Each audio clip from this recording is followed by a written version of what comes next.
Okay, this is gonna be a solo joint. You could tell because it's just good old Fabled Hunter Saint and my ratty little Puma shorts, $6 Puma shorts. Anyways, I got everything done from Modern Horizons, and it turns out that, I mean, this is only about a third of everything, but it turns out that I had some boxes from Ultimate Masters mixed in there as well. So it was a, pretty taxing project, like a mini project, because last time we filmed the first scene, it was like Sunday afternoon when I last filmed Fabled Hunters, and it's now Friday right before Christmas. We were snowed in for much of the afternoon and evening, so quiet little evening.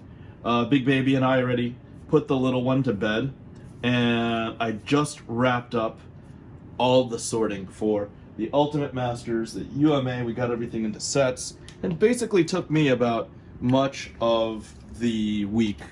Put in a little bit of work every night, got everything from the notable commons of Ultimate Masters down to foil commons. These all have TCG player value. Even, are these non-foil commons? Yeah. Frantic Searches, Kodama's Reach. These are all, $1 to $5 a piece. I'd say even just on the Ultimate Masters stuff, we're approaching about $1,500 of value. I broke it down. There's sets of uncommons and commons, uncommon common play sets. There's some pieces that are, 5 and up. These in foil, these in foil. And they're all going to go to different places. There's going to be the bulk. There's going to be the TCG player low end. There's going to be the 5 and up, which will still break down. I still have foils to break down. But after I do a consolidation on a count, I wanted to focus on a, just the monetization aspect of the 25 or 20 cent plus TCG player. Again, I don't ever monetize Flesh and Blood because it's way too early. Another practical reason is because even if I were to work on TCGs every day for the next 5 years, I probably have 5 years of projects to do on Magic the Gathering if I focus enough, if I'm efficient. I also buy a bunch of random crap. I buy a bunch of vintage crap. That's never stopped. Deals always come every single day. So this is just an example. I wanted to give you guys an example. Maybe you guys can parlay this type of information on your Flesh and Blood Unlimited or on your first edition sets, what you do with bulk, what you do with your collection buys, what you do with your own collection. And yeah, there's going to be a little bit of consolidation, and I think there's going to be something that we can utilize on Fabled Hunters. Oh yeah, really cool dad moment. The little Fabled princess, she free-handed this piece. It was a reproduction of Starry Night based on what she saw in a YouTube video, and it's just so rewarding as a father, as a parent. You just see these type of things, and it's amazing that you get these type of rewarding moments as a parent. I literally, a tear came to my eye when I saw this, and it reminded me of my own father, who's already passed. He was a fine artist. He was a professor of fine art as well at multiple universities, and a pretty accomplished architect. So that was great. And I mean, on the flip side, I tucked in my little one. She's 5.5, and she's going to be submitting 6 to 10-year-olds in Brazilian Jiu-Jitsu tomorrow. I've got nothing but just pride, because she can basically submit any living thing, or maybe not any human living thing, from 1.2 to 1.5x her body mass. Anyways, on to a later note. That's pretty cool. We're gonna have a really cool episode, and back to the offspring. Like, if I ever had a male heir, my God, I would probably be a grandfather by the time he's out of 3rd grade. Anyways, on to the episode.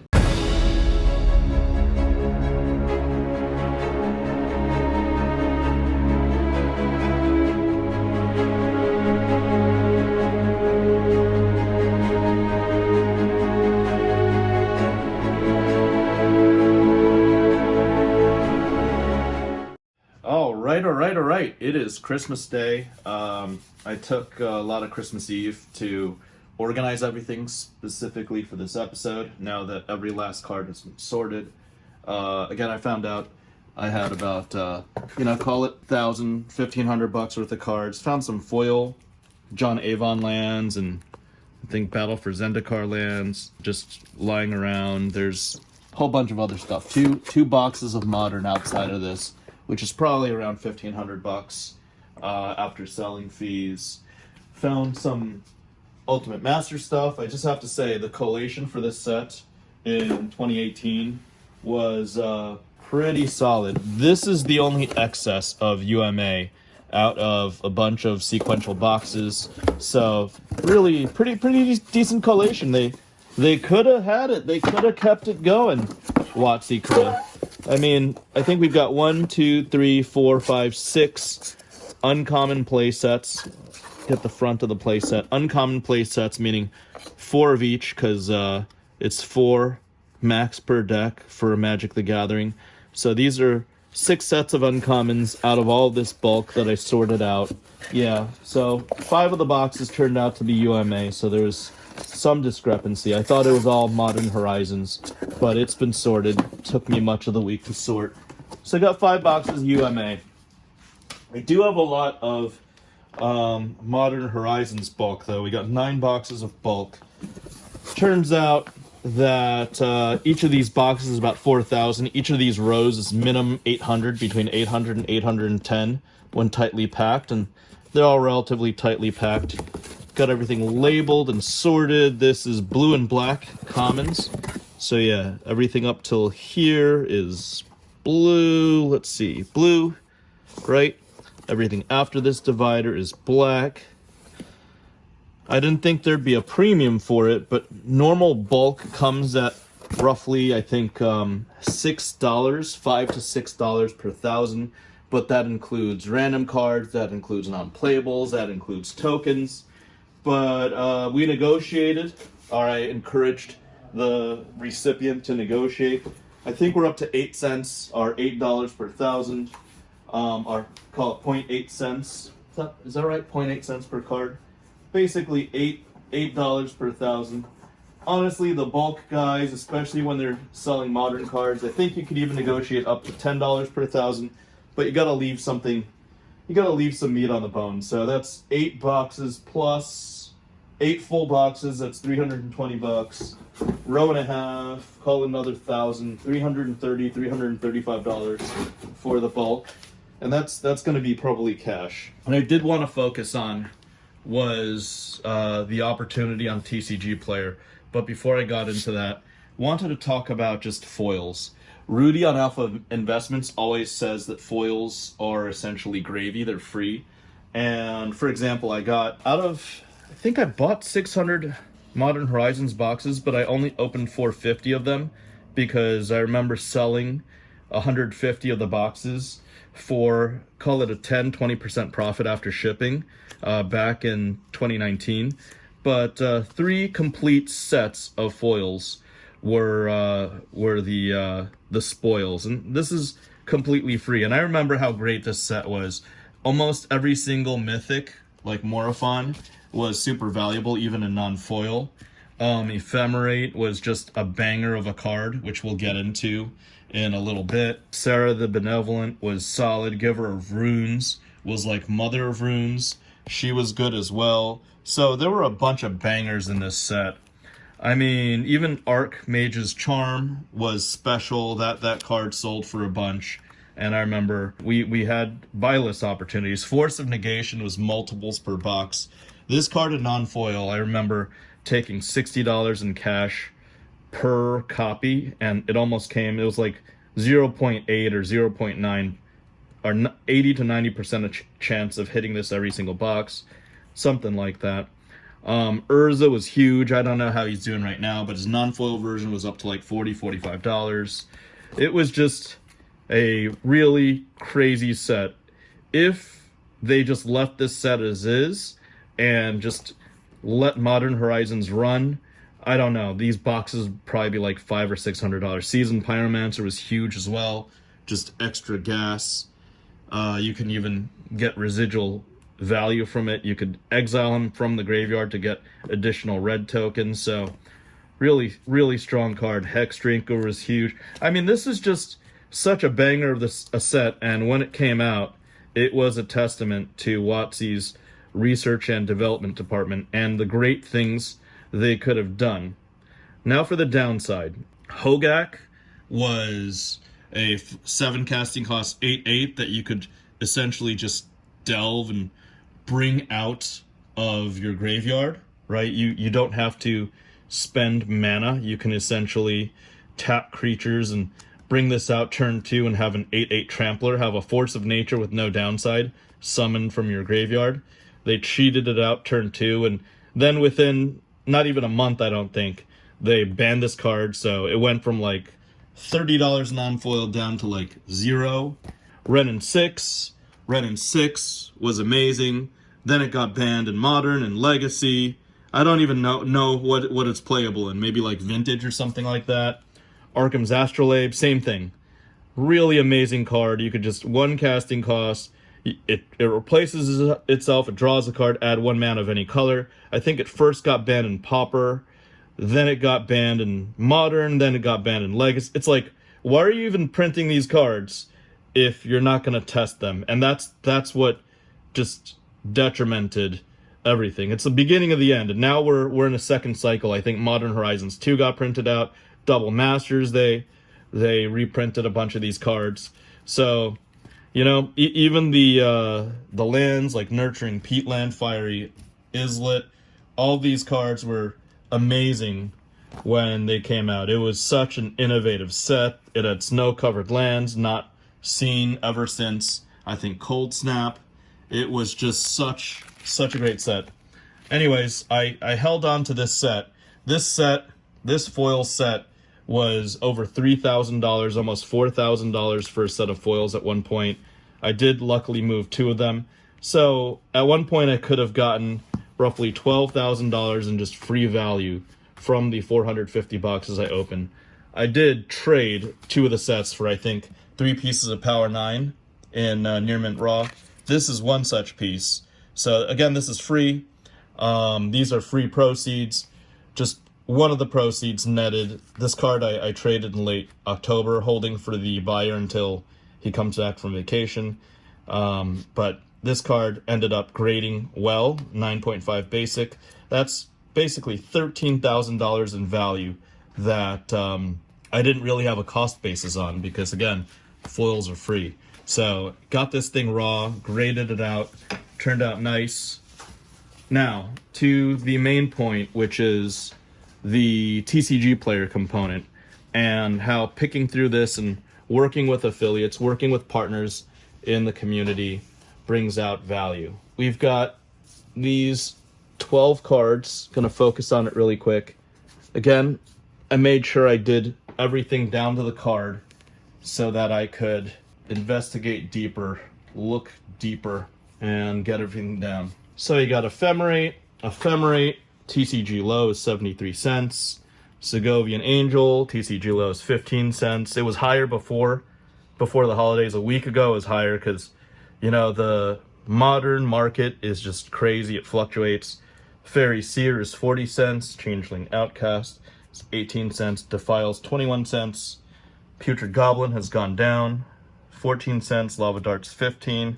Spring Bloom Druid 21. Weatherstorm 13. Winding Way 22. Universal Automaton 26. And Arkham's Astrolabe is down to 2 cents, but we're going to talk about that later. So this is actually separate. And it's interesting, even during this 1 week, a card that was borderline, I didn't know if I wanted to get into it, but Spore Frog has spiked a little bit, and I didn't want to go back and just pick through the green Spore Frogs and get, 400 copies of Spore Frog from the bulk over there, but that would have been an opportunity.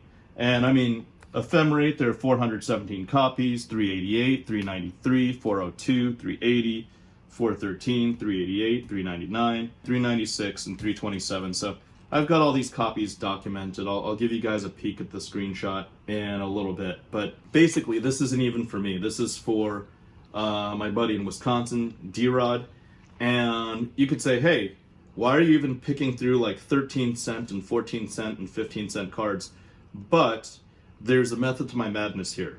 There's a TCG player low, which is the lowest single near mint copy of the card, which I have recorded, but there are some breakpoints. For example, Ephemerate, if you have a TCG player account, Ephemerate, the cheapest way to get this card on TCG, or the cheapest price to get this card on TCG Player Direct is 95 cents. So that's a 22-cent spread. Segovian Angel, if you filter past the cheapest versions, this is 25 cents as opposed to the low of 15 cents.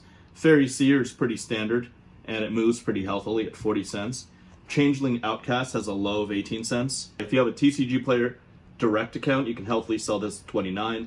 Defile, many copies are moving, that's 21 and 21. Putrid Goblin at 22 versus 14. Lava Dart can be healthily sold if you're patient at 25 cents. Spring Bloom Druid at 30 cents. And Weather the Storm at 23 cents as opposed to 13. Same thing with Winding Way, 33 cents and 27. Now, if you are in the business of selling TCGs, if you are in a hurry, these cards will sell for $1,094 before fees. If you're patient and you wait for the most desperate of volume to clear out, this adds up to $1,463, or almost $1,500. So that's a difference of about 40 to 45%. See, if you're desperate and you're just trying to, sell out, liquidate as soon as possible, fire sale, that makes such a big spread. And if you wait and you filter out the first, cheapest 50 copies and you price it at a healthy and stable rate, you're selling for 40% more. And this is small ball. This is the cheapest of, the TCG player cards. I didn't need to spend an extra afternoon, my, Christmas Eve afternoon, filtering through this, but I wanted to prove a point. I can't do this for the sake of flesh and blood, because again, I've just got so much MTG that I've promised my wife I need to filter out and filter through, and this is one such exercise. But please, I'll even give you guys my math. I'll even show my math here. That's the math. $1,094 versus $1,463. I know roughly 70% of the community has some idea or some involvement with Magic the Gathering, and this is a real exercise that I committed much of the weekday nights of Christmas to filter through. And between this $1,463, between $1,500 of Random Modern, between roughly $1,000 of Ultimate Masters and $300, that's $1,300, $1,500, $2,800.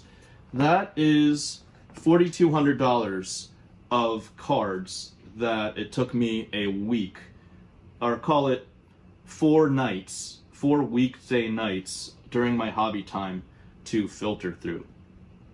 And the cost basis of these cards is not monumental. There are literally people in the bulk business paying $6 to $10 per thousand, and they're doing this. So if you had 50,000 cards, I think everything together is roughly 50,000 cards. If you had 50,000 cards worth of bulk and you spent a week going through it, 50,000 modern cards, you could monetize in this capacity yourself. You could generate, after fees, instead of $4,200, call it $3,000. You could generate $3,000 just in putting your own sweat, labor. Maybe if it's 50,000 cards in bulk, it's $500.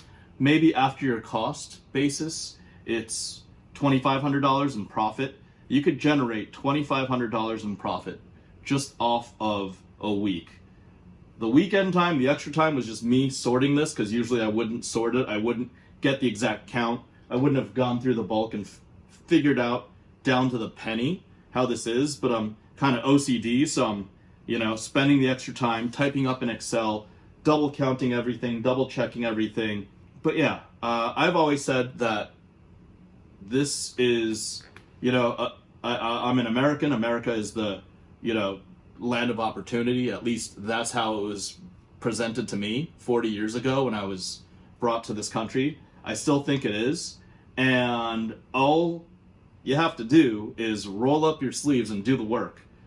I'm probably, most likely, 100 times wealthier than the average person watching this video, if not more. But here I am, putting in the work and doing the same work that doesn't take 150 or 300 IQ to do this or sort this. You can do this as well. And all you have to do is, instead of watching those TikTok videos or whatever the hell you do at night after you come back from work, sort some cards.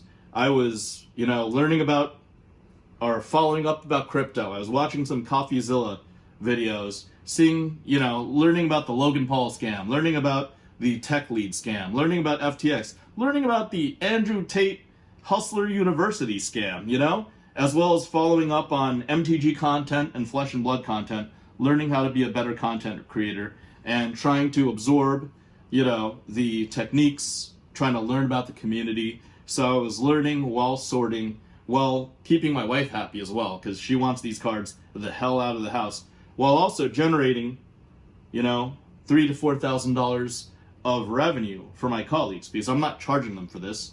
They'll, hook me up in return and hit me up with some deals and whatnot, but I'm not charging them for this.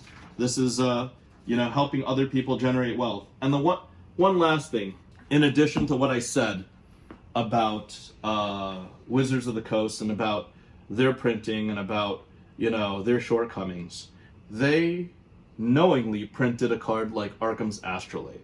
This card, during its heyday, or during 2019 to much of 2020, this was played. This was a must-have in every single pauper deck due to its replacement value of drawing a card, plus its mana filtering value of tap for mana of any color, or one tap to replace mana of any color.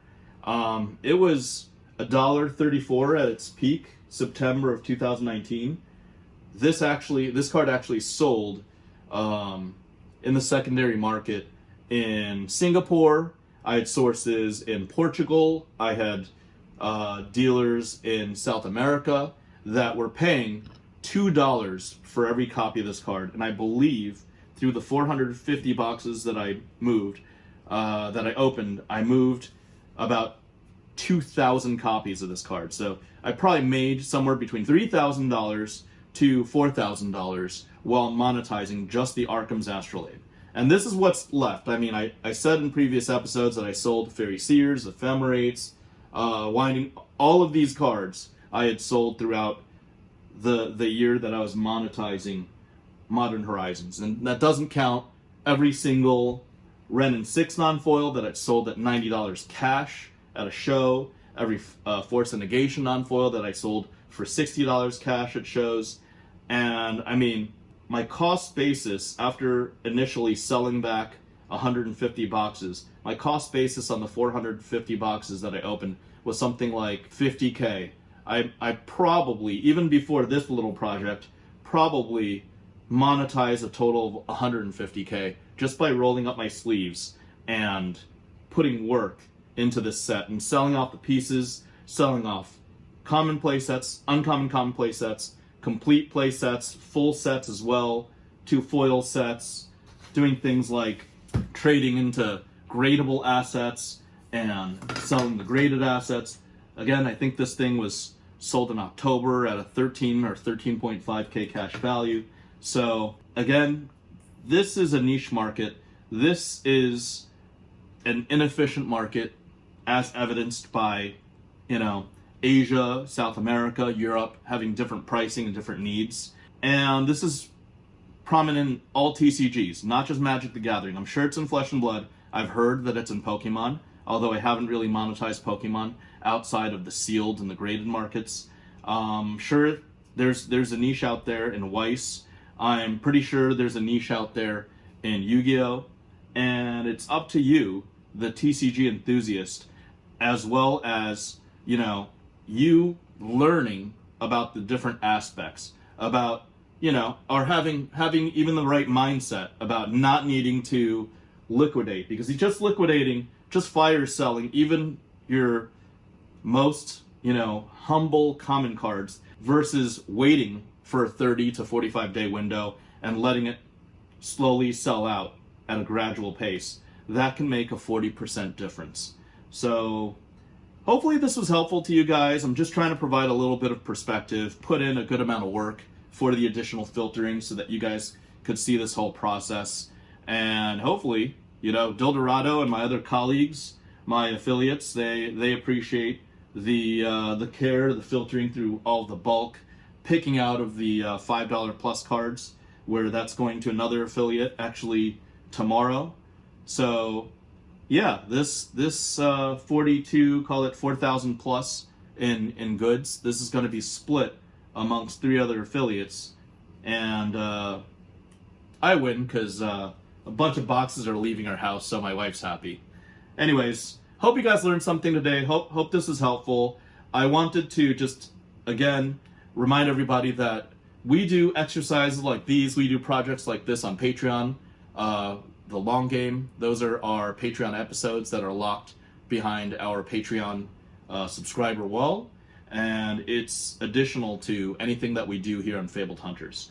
Well, hope you guys like it. Hope you guys support the Patreon, support Yuenji's quest to become a national and eventually a world champion, him and Team Runaways. And remember to like, comment, subscribe on FaBled Hunters, and twiddle that notification button. Thanks, everybody. Hope you guys have had a Merry Christmas, and by the time this episode comes out, are already enjoying a Happy New Year. Bye.